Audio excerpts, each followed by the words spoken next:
저희들이 계속해서 살펴보고 있는 히브리서 7장은 히브리서에서 어쩌면 가장 핵심적인 장이라고 생각해 볼 수가 있고요. 오늘 여러분들과 살펴보려고 하는 이 구절은 어쩌면 7장에서도 가장 중요한 구절이 아닐까 생각을 합니다. 특별히 17절에 있는 말씀이 어쩌면 가장 중요한 구절이 될 것 같은데요. 다시 한번 제가 읽어드리겠습니다. 증언하기를 내가 영원히 멜기세덱의 반차를 따르는 제사장이라 하였도다. 그래서 증언한다라는 말로 시작하는 걸 보면 구약을 인용하고 있는 것을 보게 되는데요. 특별히 히브리서 기자는 어디에서 이 구절을 인용하고 있냐면 시편 110편을 인용하고 있습니다. 그래서 우리는 이 시편 110편의 내용을 중심으로 오늘 히브리서를 여러분들과 함께 생각을 하려고 합니다. 사실 히브리서 오늘 본문은 110편 특별히 4절에 대한 해석이라고 생각하시면 될 것 같아요.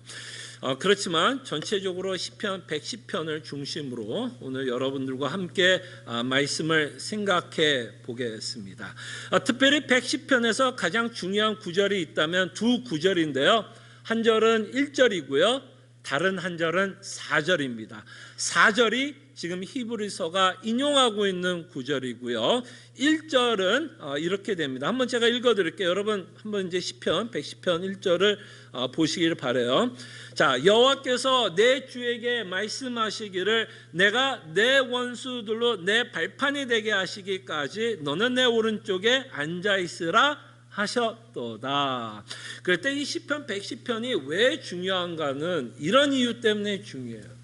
신약의 기자들이 예수 그리스도를 설명할 때 그가 누구시며 또한 하나님의 계획이 그리스도 안에서 어떻게 성취되었는가를 설명할 때에 특별히 시편 110편을 많이 인용하면서 설명을 합니다. 그렇다면 110편은 굉장히 중요한 구절이라고 우리는 생각할 수 있겠죠. 그죠? 신약의 기자들이 많이 인용하고 있기 때문에 특별히 1절 구절은 또 많은 곳에서 인용이 됩니다. 시간상 우리가 다 볼 수 없지만 마태복음, 마가복음, 누가복음, 공관복음서라고 말하고 있는 이 모든 복음서에서는 이 시편 110편 1절을 인용해요. 그 다음에 또한 사도행전에서 보면 2장에서 베드로가 그죠 오순절 성령 하나님이 강림하고 나서 설교하실 때 예수 그리스도의 복음을 전하면서 다시 한번 이 시편 1장 1절을 인용을 합니다. 근데 사도행전 얘기를 제가 특별히 하는 이유는 굉장히 중요해서요. 오늘 본문을 이해하는데 굉장히 중요하기 때문에 여러분들에게 말씀을 하십니다. 이 사도행전에서는 이 시편 110편 1절이 어떻게 성취가 되었는지를 설명을 하는데 예수 그리스도께서 부활하시고 승천하심을 통해서 시편 110편 1절이 성취되고 있다라고 말씀을 하는 겁니다. 다시 한번 시편 110편 1절을 볼게요. 자, 계속 왔다 갔다 할 거니까 제가 여러분에게 말씀드렸죠. 분마크를 해놓으셔야 오늘 말씀을 좀 이해하는 데 도움이 될 겁니다. 자, 이렇게 하나님이 다윗에게 성령의 영감에 따라서 예수님을 예언하고 있는 구절이라고 생각하시면 돼요. 자, 그럴 때 뭐라 그러냐면 여호와께서 내 주에게. 그래서 이 본문이 갖고 있는 특이한 것은 여호와가 나오고 내 주라는 우리로서는 신약에 살고 있기 때문에 삼위 하나님이 여기에 녹아져 있다라고 볼 수 있을 것 같아요. 그래서 여호와가 주와 또 이렇게 분별이 되고 있는 구별이 되고 있는 두 분이 등장하고 있는 것을 보게 됩니다. 이때 여호와께서 내 주는 누구예요? 다윗의 주죠. 다윗의 주. 뭐가 구별이 되고 있습니다. 근데 이 여호와께서 이 다윗의 주에게 무엇을 할 것을 말씀하는데 뭐를 할까 하냐면 내가 내 원수들로 내 발판이 되게 하시기까지 너는 내 오른쪽에 앉아 있으라 하셨도다. 그래서 이 왕을 통해서 이 주를 통해서 원수를 무찌를 거라고 말씀을 하고 그 무찌른 후에 오른쪽에 앉을 것을 말씀하십니다. 영원한 하나님의 나라의 우편에 앉으실 것을 말씀하십니다. 이 일을 예수님이 어떻게 해결하시죠? 이 일을 예수님이 어떻게 보여주시냐면 이 원수를 무찌르는 그 일을 우리는 십자가를 통해서 보게 됩니다. 그리스도께서 죽으심을 통해서 우리의 최고의 원수인 죄의 문제를 해결하시고 그는 부활 승천하심으로써 이 본문이 성취되고 있는 것을 보게 돼요. 그래서 사도 베드로는 특별히 예수 그리스도가 누구이신지를 설명하면서 이 구절을 인용합니다. 바로 하나님이 시편 110편을 통해서 우편에 앉아 계신 영원한 왕이신 만왕의 왕이신 예수 그리스도라는 것을 우리에게 설명을 합니다. 그래서 부활과 승천을 통해서 예수님이 시편을 이루시고 있는 것을 보게 되는데요. 제가 아까 공간복음서를 이야기했던 이유가 있습니다. 공간복음서에서는 다른 문맥 가운데서 이것을 인용해요. 참 재미나는 문맥 가운데서 이 시편 110편 1절을 인용을 합니다. 어떤 문맥 가운데서 사용이 되냐면 바리새인들이 예수 그리스도를 주라 시인하지 않는 문맥 가운데서 이 구절을 사용합니다. 지금 어떤 문맥 가운데 사용되냐면 바리새인들은 만왕의 왕이신 예수 그리스도를 부인하고 있고 그 바리새인은 끊임없이 예수 그리스도와 논쟁하고 싸우고 있는 그 장면에서 이 구절이 등장을 합니다. 이 구절이 어떻게 등장하는 걸까요? 그러면요, 너희들이 구약을 통해서 봤던 그 메시아, 그 왕이 이 예수 그리스도다라고 이야기를 하고 있고 그것에 대해서 바리새인들은 끊임없이 뭐하고 있는 거예요? 거부하고 있는 내용 가운데 사용되고 있어요. 제가 이 얘기를 여러분들에게 왜 얘기하냐면 우리도 신앙생활을 하다 보면 이런 모습이 있기 때문이에요. 여러분들이 바리새인은 아니지만 우리도 알게 모르게 바리새인적인 신앙생활을 하게 됩니다. 분명히 우리는 사도행전을 통해서 부활 승천하신 예수 그리스도를 통해서 만왕의 왕이라는 것을 믿지만 실질적인 우리의 삶 가운데서는 바리새인처럼 살아요. 왕이신 예수 그리스도를 거부하고 끊임없이 내가 왕인 것처럼 살아갈 때가 참 많습니다. 그래서 여러분 참 재미나는 구절 가운데 하나가 사사기에 보면 참 어지러웠던 춘추 전국시대와 같은 시대라고 생각하시면 돼요. 그 사사기가 끝나면서 하나님이 이스라엘 백성을 향해서 뭐라고 저주를 퍼붓는지 알아요? 왕이 없으므로 내 소견대로 살았다라고 이야기합니다. 근데 우리가 어떻게 산다고요? 마치 그렇게 살아요. 예수를 믿고 예수로 만왕이라고 고백은 하는데 실질적인 삶 가운데서는 결국 내 마음대로 내 뜻대로 내 계획대로 살아가고 있는 모습을 참 많이 보게 됩니다. 고백은 예수님을 왕이라고 고백하지만 내 소견대로 예수님을 생각하고 내 소견대로 신앙생활을 하고 있는 모습을 보게 됩니다. 그때 예수님이 제자들에게 이렇게 도전을 합니다. 나를 따라오려고는 십자가를 지고 자기를 부인하라고 합니다. 여러분, 예수님이 말하는 자기 부인의 모습은 어떤 모습일까요, 여러분? 여러분, 자기 부인이라 그러면 여러분 무슨 생각이 드세요? 그랬을 때 이 구절과 생각을 한다면 자기 부인은 철저하게 뭐예요? 내가 내 인생의 주인이 아니라 누가 내 인생의 주인? 예수 그리스도가 내 인생의 주인이라고 믿고 살아가는 모습이 결국은 뭐예요? 자기를 부인하면서 살아가고 있는 모습이 아닐까 생각은 합니다. 그때 여러분 좀 진지하게 우리의 신앙을 좀 돌아봤으면 합니다. 그때 여러분들의 만왕은 누구십니까? 예수 그리스도이십니까? 아니면 여전히 내가 내 인생의 왕이 되어 내 소견대로 살아가고 있는지 우리를 정직하게 말씀에 비추어서 끊임없이 우리 자신을 좀 점검할 필요가 있습니다. 자, 그러면서 4절의 내용이 이제 중요하게 되는데요. 이제 4절의 내용이 중요한 거는 예수님이 우리가 기억하는 것처럼 세 가지의 직분을 갖고 계십니다. 예수님이 갖고 있었던 직분은 왕이었고요. 사도행전을 통해서 부활과 승천하신 걸 통해서 그분이 만왕의 왕이라는 직분을 갖고 있었다는 걸 보게 되지만 또 하나의 직분은 히브리서에서 가장 중요하게 생각하는 직분은 제사장이었고, 그 다음에 물론 히브리서에서는 직접적으로 이야기하고 있지는 않지만 선지자의 직분을 갖고 계셨습니다. 자, 그럴 때 이렇게 그 왕과 제사장의 직분을 동시적으로 가지고 있었던 구약의 인물을 여러분들이 생각을 한다면 누가 생각이 날 거예요? 이제쯤이면 생각 나셔야 돼요. 이제 생각이 안 나면 제가 시험에 들 거예요. 이제 우리가 지금 멜기세덱에 대해서 지금 3주를 살펴보고 있는데 멜기세덱이 갖고 있던 직분이 무엇인가라는 표정으로 저를 보면 안 돼요. 멜기세덱이 갖고 있었던 직분은 하나가 아니라 두 개였죠. 그는 왕이었고 제사장이었어요. 그래서 이 예수님을 설명하기에 아주 적합한 사람이 있었다면 멜기세덱이었을 거예요. 그래서 하나님은 다윗에게 영감을 주면서 이 멜기세덱을 이야기를 하면서 이 멜기세덱과 같은 직분을 갖고 있는 어떤 사람이 올 것이다 라고 말씀하는 내용이 바로 시편 110편 4절의 내용이에요.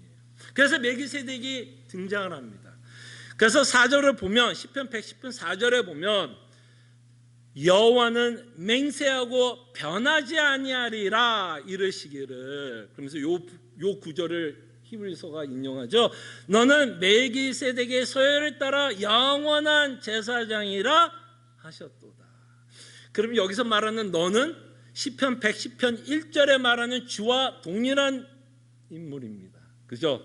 그 주, 그 왕이 지금 제사장의 역할을 하고 있다라는 얘기예요. 그러나 우리는 감사하게도 우리는 이미 신약에 살고 있는 자이기 때문에 이 시편 110편 4절에서 말하는 너는 이미 우리는 예수 그리스도인 줄 알게 됩니다. 그래서 우리가 예수님을 넣어서 읽어도 되겠죠.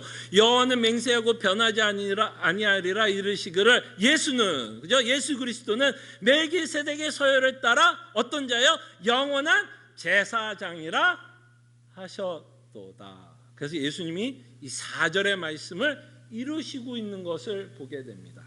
자, 그럴 때 아까 처음에 여러분들에게 말씀드린 것처럼 사실 히브리서 7장은 사실 이 4절에 대한 해석이라고 생각하시면 돼요. 그럴 때 이제 이 4절이 갖고 있는 의미를 저희들이 생각을 해볼 때 여러분들이 우리가 읽기에는 그냥 하나님의 예언같이 들릴 수 있으나 여러분 이 9절에는 예수 그리스도의 복음이 너무 잘 녹아져 있어요. 그리고 우리가 이 9절을 이해하면 왜 이 9절이 우리에게 소망이 되고 왜 광야에 살아가고 있는 성도들에게, 특별히 배도의 유혹을 받고 있는 그 위험한 위기에 살았던 성도들에게 이 9절이 어떻게 위로를 주는지를 보게 됩니다. 그때 우리의 숙제는 이 9절을 이해하는 것뿐만 아니라 이 9절에 도대체 어떤 복음이 녹아져 있는지를 저희들이 한번 생각해 보기로 하겠습니다. 자, 그럴 때 여러분 한 가지 이제 생각을 해야 될 건 히브리서 5장을 조금 이제 기억을 하셔야 돼요. 자, 여러분들이 히브리서 5장에 보면 이제 처음으로 이제 어떤 이야기를 하냐면 하나님이 대제사장을 구약에서 어떤 식으로 세웠는지에 대한 자격에 관해서 이야기를 합니다.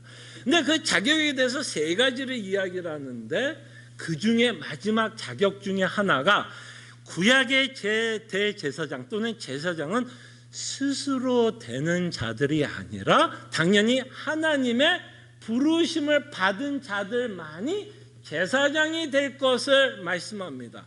그러니까 스스로 제사장이 될 수가 없고 하나님이 어포인트한, 하나님이 점찍은 레위 지파 안에서만 제사장이 세워질 수가 있어요. 자, 그럴 때 그 마인드셋을 갖고 오늘 이 4절의 내용, 시편 110편 4절에 보면, 자 보세요. 그게 이제 보이시는지 한번 볼게요. 자, 여호와는 맹세하고 변하지 아니하라 이르시기를 너는 멜기세덱의 서열을 따라 영원한 제사장이라 하셨도다라고 이야기하면 지금 여호와가 누구를 세우고 있어요? 제사장을 세우고 있는 장면입니다. 여호와께서, 하나님께서 자신의 계획을 우리에게 설명을 하면서 누가 세워요? 누가 멜기세덱의 서열을 따르는 제사장을 세워요? 누가 예수님을 세워요? 여호와가 세웠다. 이렇게 여호와가 세웠다라는 것을 통해서 구약이 갖고 있었던 제사장의 자격을 예수님은 fulfill하고 있다, 성취하고 있다라고 볼 수 있습니다.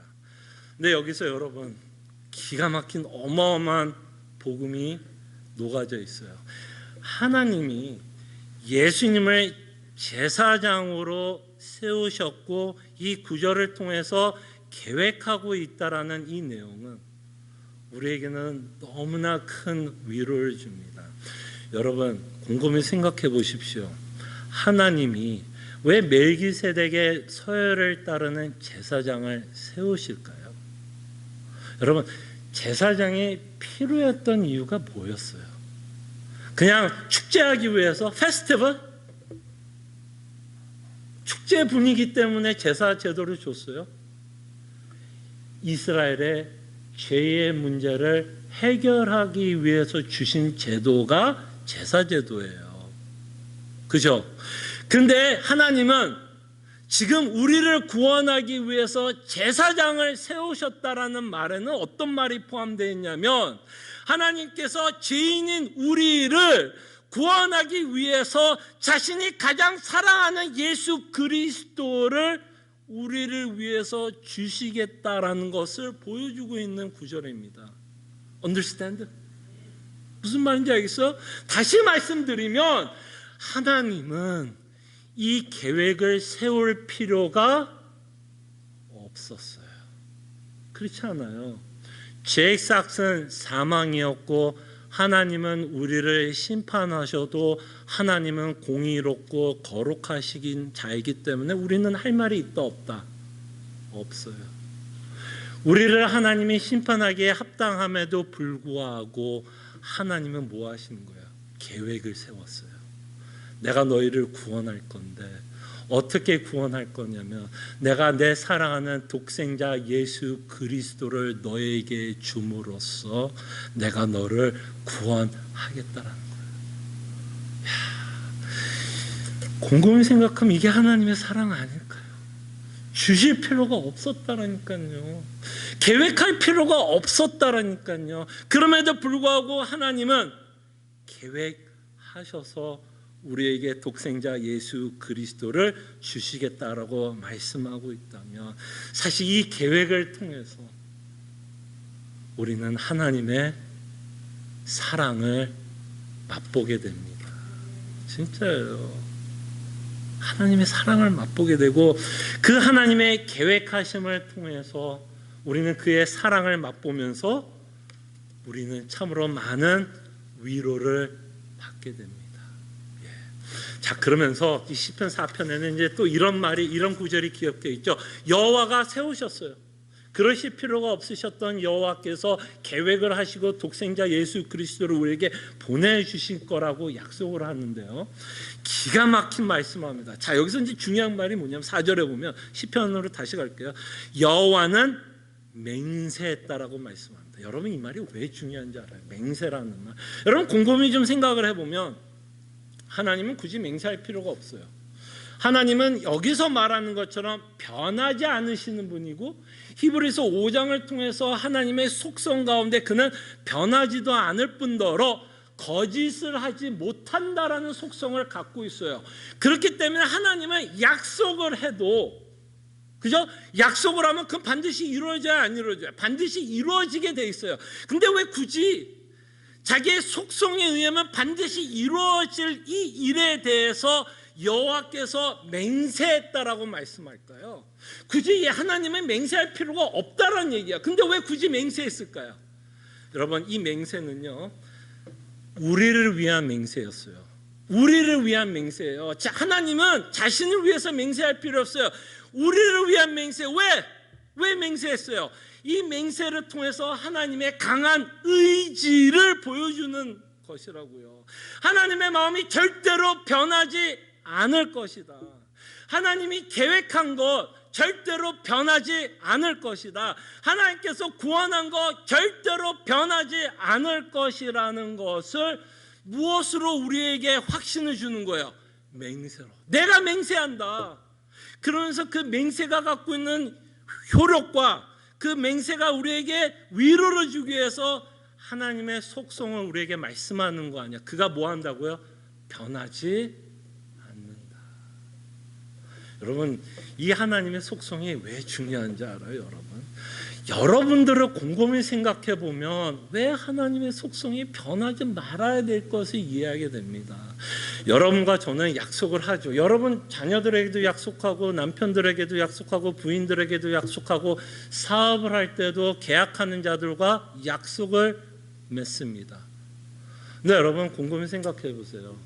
여러분들이 약속을 이행할 때 그 상대가 여러분들 하여금 희생을 요구하고 손해를 봐야 되는 약속을 지킨다면, 지켜야 한다면, 그렇죠? 여러분들이 약속을 지키기 위해서 여러분들이 희생을 해야 되고 손해를 봐야 한다면 여러분 그 약속 지키고 싶으세요? 안 지키고 싶으세요? 솔직히 어떻게든 그 계약 파기하고 싶지 않으세요? 근데 여러분 이 구절에서는요, 누가 손해봐요? 누가 희생해요? 여러분과 저는 손해보고 희생하는 거 하나도 없어요. 사실 누가 희생하고 누가 손해보는 거예요? 하나님이 희생하고 하나님이 손해보는 거예요.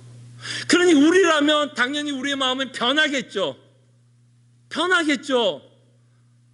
근데 하나님의 속성 가운데 변하지 않고 거짓을 하지 못하기 때문에 그가 약속한 것은 반드시 뭐예요? 희생하더라도 손해를 보더라도 그 약속을 이행하십니다. 그리고 이행하셨어요? 안 하셨어요? 하셨어요? 안 하셨어요? 그래서 우리는 하나님이 변하지 않다라는 것을 보게 됩니다. 그리고 여러분 이 하나님의 속성이 변하지 않는 것이 우리의 구원에 얼마나 중요한지 알아요, 여러분? 여러분 아까 말씀드린 것처럼 곰곰이 생각해 보세요. 하나님께서 여러분들이 예수 그리스도 믿기 전에 성경에서는 이렇게 말씀합니다. 여러분들이 죽었다라고 표현하고 허물과 죄로 죽었다라고 표현합니다. 근데 여러분들이 예수를 믿어요. 그죠? 예수를 믿어요. 근데 물론 허물과 죄로 이제는 죽지는 않지만 여전히 믿기 전과 믿음 후에도 비슷한 모습이 있어요. 어떤 모습이 있나요? 예수 믿기 전이든 예수 믿고 나서든 비슷한 것이 하나 있어요. 물론 여러분들은 성화되고 거룩해집니다. 아까 우리가 찬송을 부른 것처럼 예수를 닮아가는 모습이 있어요, 없어요? 있어요. 그럼에도 불구하고 우리는 여전히 죄를 지어요.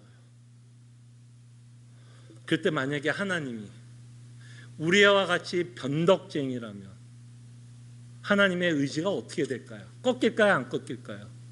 우리 같다면 꺾이겠죠. 꺾이겠죠. 그러나 끊임없이 죄를 짓고 있는 우리에게 하나님의 구원이 끊임없이 적용이 되는 이유가 있다면 어떤 이유 때문에 하나님의 구원이 우리에게 끊임없이 적용될까요? 그의 속성 때문에 끊임없이 우리에게 적용되는 거예요. 어떤 속성? 변하지 않는. 그러니 그의 사랑도 변할까요? 변하지 않을까요? 그의 사랑이 변하지 않기 때문에 우리가 여전히 죄를 지어도 하나님은 우리를 뭐 할까요? 오래 참아주시는 거죠. 그렇기 때문에 지금도 여러분들이 예수 그리스도를 믿고 사는 것 아니겠어요? 그때 여러분 여기서 한 가지만 좀 정리를 합시다. 많은 경우가 우리가 예수 그리스도를 믿을 때 이렇게 표현합니다. 내가 예수를 믿는다라고 표현을 해요. 내가 예수를 믿는다. 맞아요. 여러분들이 예수를 믿어요. 근데 우리가 이 착각과 오해는 안 했으면 좋겠어요. 내가 예수를 믿는 건 맞는데 내가 어떻게 예수를 믿고 있을 것 같아요, 여러분? 여러분 곰곰이 생각해봐요. 내가 지금 예수를 믿고 있는 건 맞는데 내가 어떻게 예수를 믿는다고 생각하세요? 여러분의 능력으로 예수를 믿고 있다라고 생각하십니까? 여러분, 우리가 지금 배도에 대해서 생각을 하는데요, 여러분, 배도하는 자와 배도하지 않는 자의 차이가 뭐라고 생각하세요? 배도하는 자는 자신의 믿음의 능력이 약해서 배도하고, 여러분들은 지금도 끊임없이 예수를 믿고 있다면 여러분들의 믿음의 능력이 너무 대단하기 때문에 예수를 믿고 있는 것일까요? 어때요? 여러분들도 신앙생활하다 보면 하나님을 오해할 때가 있고 하나님의 성실하심과 선하심을 의심할 때가 있죠. 저희 교회는 딱 한 명만 그런가 봐요. 나머지 분들은 그냥 강철이냐 그냥 의심할 때 있잖아요. 그럼에도 불구하고 여러분들은 배도 안 하는 이유가 뭐라고 생각하세요? 내 믿음이 너무 대단해서요? 아니요. 저는 하나님의 속성 때문에 여러분들이 끊임없이 믿게 되는 거예요. 그 뭐예요? 하나님의 변하지 않는 그 사랑과 그 하나님이 변하지 않는 그 구원이 끊임없이 우리에게 뭐하기 때문에 적용되기 때문에 그 말은 뭐냐면 이 히브리서에서 말씀하고 있는 복음의 선포가 여러분들을 끊임없이 뭐하기 때문에 설득되기 때문에 여러분들의 생각과 마음을 하나님이 지켜주시기 때문에 여러분들이 지금 믿고 있는 거예요. 그래서 저는 정말 제가 받은 구원을 곰곰이 생각해 보면 저는 이 말이 참 맞는 것 같아요. 우리가 전적으로 구원을 받는 건 하나님의 주권적 은혜다. 정말 주권적 은혜다. 여전히 내가 지금 예수님을 믿고 있다면, 그 수많은 풍파 가운데 내가 여전히 예수님을 믿고 있다면 이걸 어떻게 설명할 수 있어요? 둘 중에 하나밖에 안 되잖아. 내가 능력이 대단하던가 하나님의 능력이 대단하던가. 그죠? 둘 중에 밖에 설명이 안 돼요. 여러분, 믿음 곰곰이 생각하면 우리 믿음이 대단한 것 같아요? 그런 것 같아요. 그건 아니잖아요. 우리가 정직하다면 아니잖아요. 그죠? 아니잖아요. 그죠? 그럼 누가 우리를 보호하는 걸까요? 하나님이 보호하시는 거죠. 그가 변하지 않기 때문에, 그의 사랑이 변하지 않기 때문에, 그가 이룬 구원이 변하지 않기 때문에 여러분들이 지금까지도 뭐예요? 내가 예수 믿고 살아가는 거예요. 그래서 정말 우리의 구원은 전적인 하나님의 은혜라는 것을 우리는 다시 한번 이 시편 기자의 말씀과 히브리서 7장에서 인용하는 내용을 통해서 우리는 믿게 됩니다. 지금까지도 여러분들 하나님께서 인내하면서 왔다면 앞으로는 인내할 것 같아요? 못할 것 같아요? 힘든 일이 있겠죠. 인내할 수 있을 것 같아요? 없을 것 같아요? 인내하게 되어 있어요. 하나님이 변하지 않는 한, 그죠? 하나님이 변하지 않는 한 여러분들의 믿음은 하나님이 지켜가실 거고, 여러분들은 끊임없이 복음의 선포 가운데 그 복음이 어떻게 될까요? 끊임없이 설득되면서 따라가게 될 것입니다. 그래서 이 맹세를 통해서 하나님이 누구이고 그것이 이루고 있는 것을 보게 됩니다. 그래서 마지막으로 한 가지만 더 생각해 보고 싶은 건 뭐냐면, 이 히브리서에서 뭐를 인용을 하냐면, 너는 멜기세덱의 서열을 따라 제사장이라고 표현을 하는데 그 앞에 굉장히 중요한 수식어가 하나가 붙어 있습니다.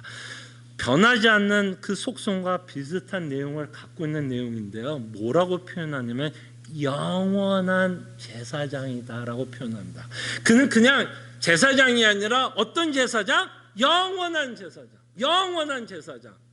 자, 그럴 때 히브리서 기자가 7장을 통해서 뭐라고 이제 대조를 하면서 이 영원한 예수님을 설명하냐면, 자, 분명히 성경에는 제사장들이 참 많았어요. 레위 지파를 통해서 끊임없이 제사장들이 세워졌어요. 근데 히브리서 기자가 이렇게 시비를 겁니다. 레위 지파로 세워진 제사는 온전하지 못했다라고 시비를 걸어요. 자, 레위 지파를 통해서 세워진 제사가 온전하지 못했던 이유가 히브리서 기자는 이렇게 설명합니다. 여러분 곰곰이 좀 생각해 보시길 바랍니다. 하나님이 제사 제도를 왜 세웠다고요? 죄를 사하기 위한 제도로 세웠습니다. 자, 그럴 때 레위 지파의 제사가 온전하지 못했다라면 무슨 말을 하고 싶은 거예요? 레위 제사를 통해서는 제사함이 없었다라고 이야기를 하는 거죠. 자, 그럴 때 이 레위 지파의 제사가 온전하지 못했던 이유의 또 하나의 이유는 만약에 이들을 통해서 제사함이 있었다면 굳이 예수님이 오실 필요가 있을까요? 없을까요? 없죠. 그죠? 안 그래요? 근데 예수님이 오셨다라는 그 말에는 사실은 레위 지파가 갖고 있었던 제사 제도에 한계가 있었다라는 것을 우리에게 또 역설적으로 설명하고 있습니다. 자, 그럴 때 레위 제사의 제도가 부족했고 한계가 있었고 온전하지 못했던 이유를 히브리서는 뭐라고 표현하냐면 레위 제사인들은 죽었다라고 표현을 해요. 죽었다. 레위 제사장들은 죽었다. 여러분들이 이 죽었다라는 표현을 들을 때 우리는 다만 이 생명학적으로 죽었다라고 이해하면 안 돼요. 이 죽었다라는 의미는 굉장히 영적인 의미를 품고 있습니다. 레위 제사장들이 죽었다라는 의미는 그죠? 어떤 의미예요? 자신의 죄 때문에 심판받고 있다라는 이야기예요. 그 죽었다라는 의미가 그냥 노쇠했고 병에 걸려서 제사장이 죽었다라는 그런 생명학적인 이야기를 하는 게 아니라 제사장들이 죽었다라는 얘기는 뭐냐면 자신의 죄 때문에 죽었다라고 말하고 싶은 거예요. 심판을 받았다.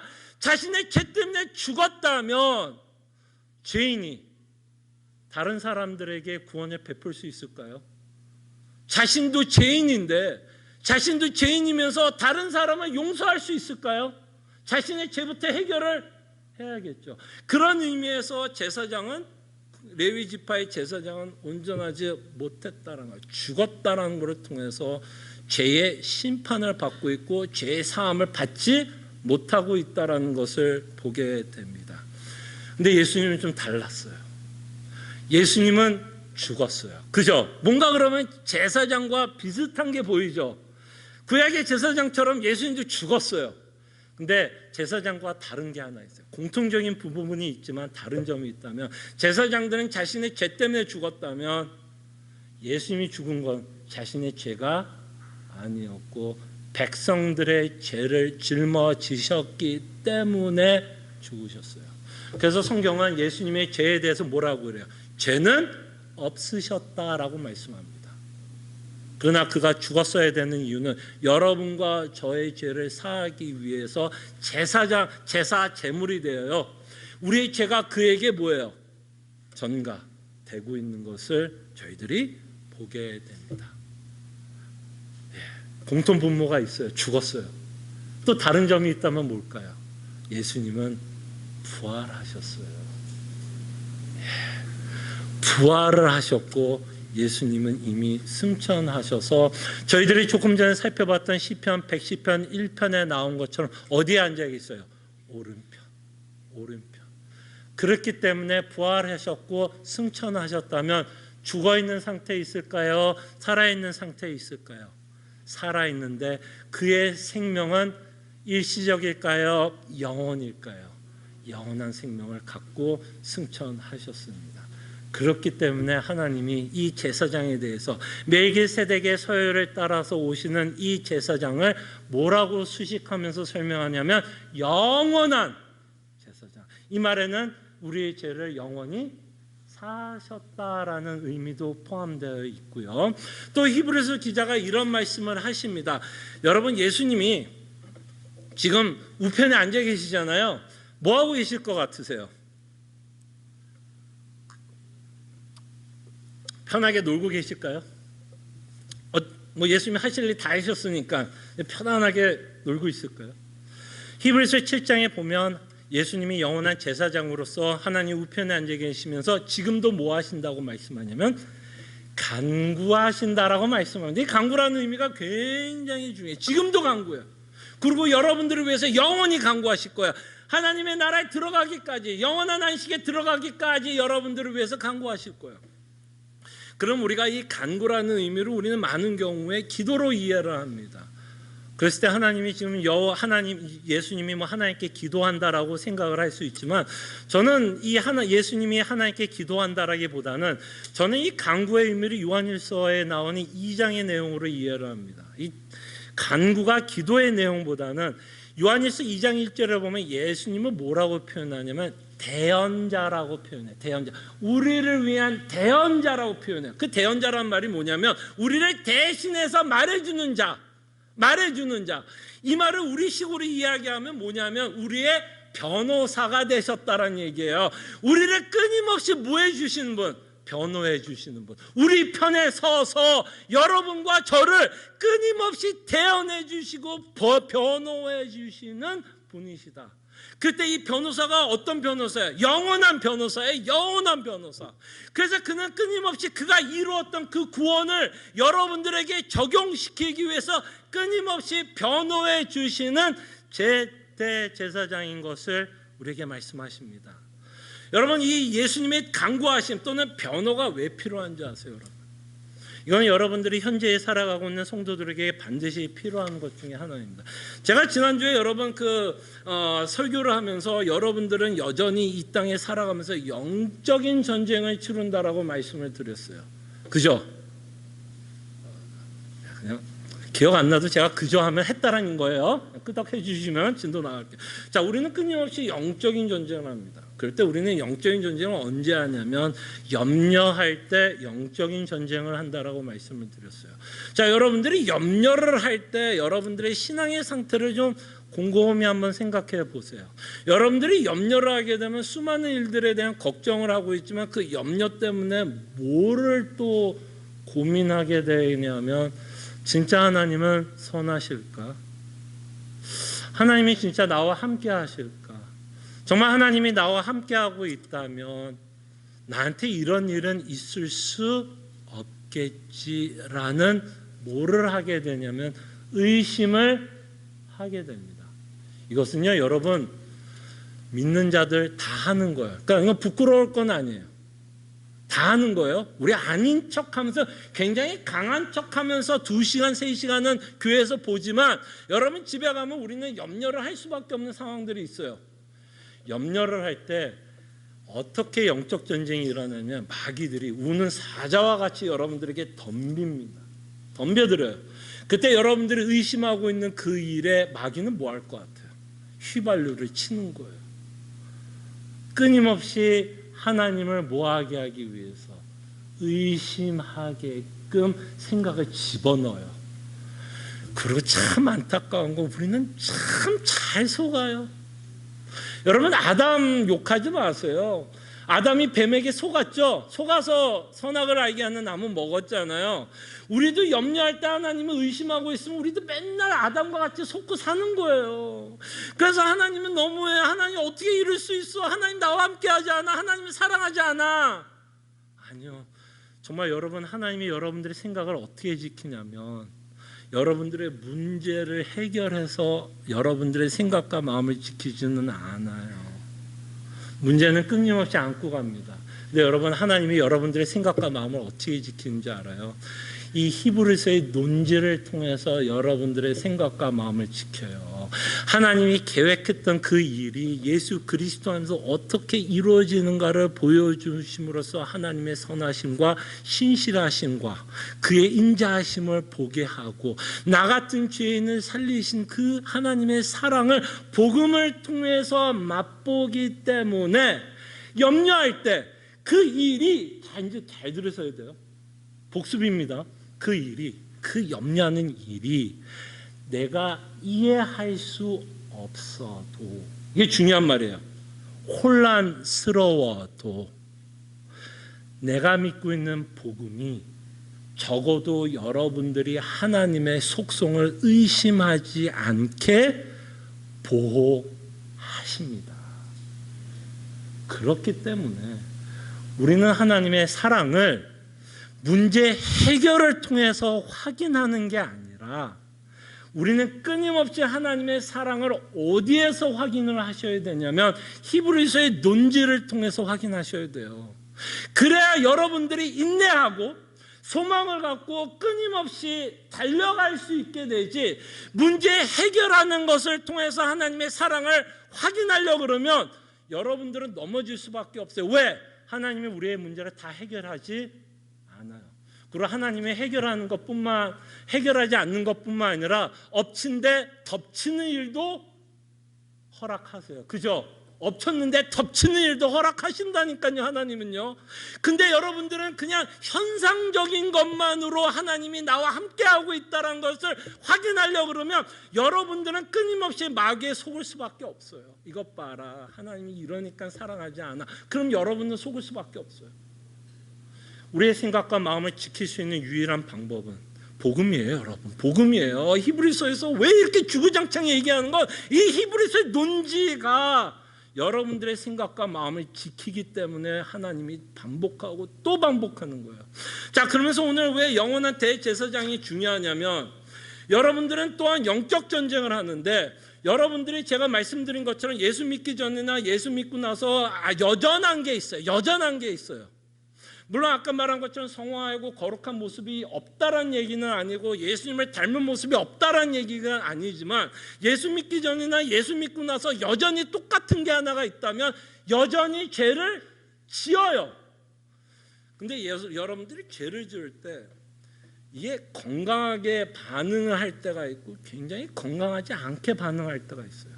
그 죄를 짓는 것 때문에 여러분들은 죄책감을 느껴요.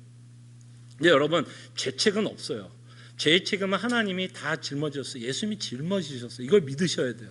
근데 그럼에도 불구하고 우리는 그 감정이 느낄 수 있어요. 죄인된 감정을 느낄 수가 있어요. 근데 그 죄인된 감정 때문에 우리는 하나님 앞에 회개를 하게 되는 것도 사실이지만, 이 감정 때문에 마귀는 또 여러분들을 속여요. 너 같은 사람 하나님이 사랑하지 않을 거야. 너 맨날 뒤돌아서면 뭐 회개하고 뒤돌아서면 똑같은 죄 짓고 있는 너 같은 자를 하나님이 정말 십자가에서, 예수 그리스도가 십자가에서 너를 위해서 죽었겠냐? 끊임없이 또 뭐예요? 내가 죄를 짓고 있고 내가 갖고 있는 죄책감을 가지고 뭐를 의심하게 해요? 하나님의 선하심과 하나님의 사랑을 의심하게끔 끊임없이 이 마귀는 여러분들을 속이고, 그래서 여러분들은 끝에 가서 그래요, 하나님이 나를 사랑하지 않는가 보다. 그래서 여러분들이 하는 행동이 뭔지 알아요? 하나님이 나를 사랑하지 않는다는 것을 하나님이 나를 사랑하게끔 하기 위해서 여러분들은 더 율법주의로 빠지게 돼요. 내가 더 이렇게 열심히 내면, 지금까지는 이래서 하나님이 나를 사랑하지 않을지 몰라도 내가 이렇게 열심히 내면, 예배 열심히 드리고 성경 열심히 읽고 기도 열심히 하면 하나님이 나를 사랑하겠지라는 엉뚱한 율법주의로 빠집니다. 근데 예수님의 대언자로서, 변호사로서 여러분들에게 어떻게 변호하는지를 한번 보시기를 바랍니다. 로마서입니다. 로마서 8장 34절이에요. 이게 바로 지금 하늘에 계신 예수 그리스도께서 영원한 제사장으로서 여러분들을 대언하고 변호하고 있는 내용이에요. 이거를 믿으시기를 바라요. 자, 34절 사도가 이렇게 말합니다. 누가 정죄하리요? 여러분, 이 말에는 사도가 정죄를 받을까요, 안 받을까요? 받는다는 얘기예요. 본인도 정죄를 받아요. 저는 이 구절을 보면서 사도가 정죄를 받을 거라 생각해요. 사도가 무슨 이야기를 들으면 뜨끔할 것 같아요, 여러분? 누가 와서 무슨 이야기를 하면 가장 뜨끔할까요?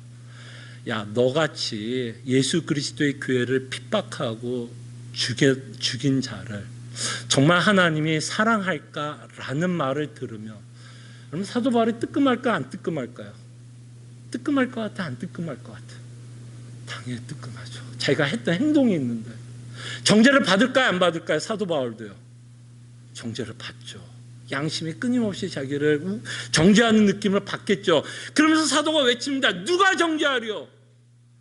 죽으실 뿐 아니라 다시 살아나신, 아까 부활과 승천, 다시 살아나신 이는 그리스도 예수시니 그는 하나님 우편에 계신 자여 우리를 뭐 한다고요? 강구, 변호. 누가 뭐래도 예수님 뭐라고 얘기하고 싶은 거야? 너 죄 사함 받았어. 네 양심이 너를 고발하든 사람들이 너 앞에서 뭐라고 이야기하든 상관이 없어.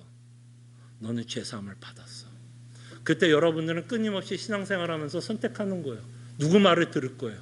마귀 이야기 들을 거예요? 여러분들의 양심의 이야기를 들으면서 끊임없이 정죄할 거예요? 아니면 그리스도께서 우리의 죄를 다 사했다는 걸 믿으실 거예요? 믿으란 얘기예요. 믿으란 얘기예요.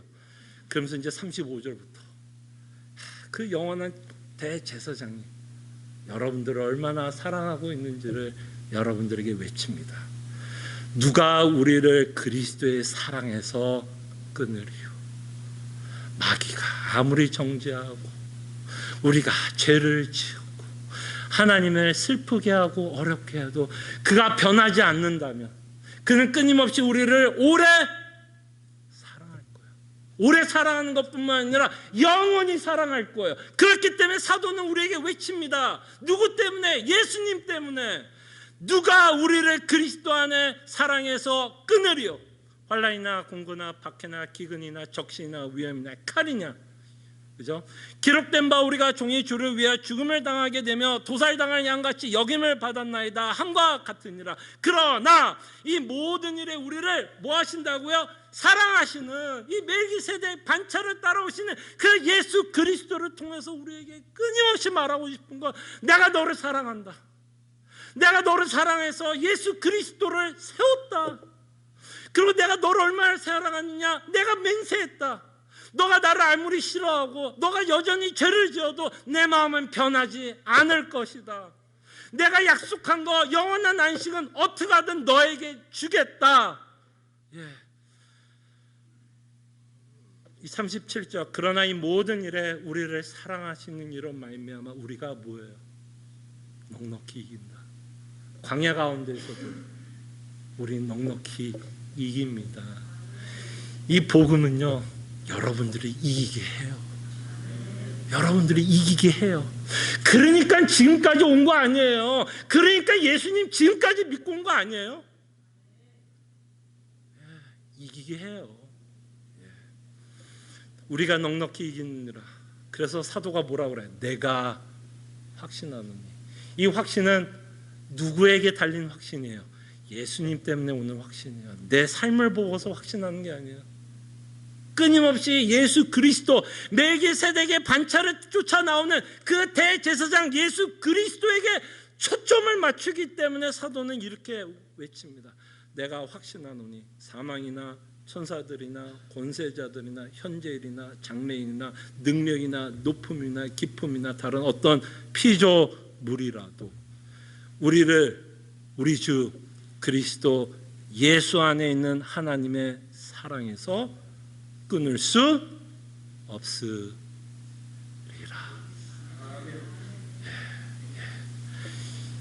이것이 바로 히브리서가 우리에게 전하고 싶은 하나님의 마음이에요. 그 마음이 설득될 때 우리는 광야에서도 인내하게 되고 광야에서도 소망을 갖고 살아갑니다. 기도하죠.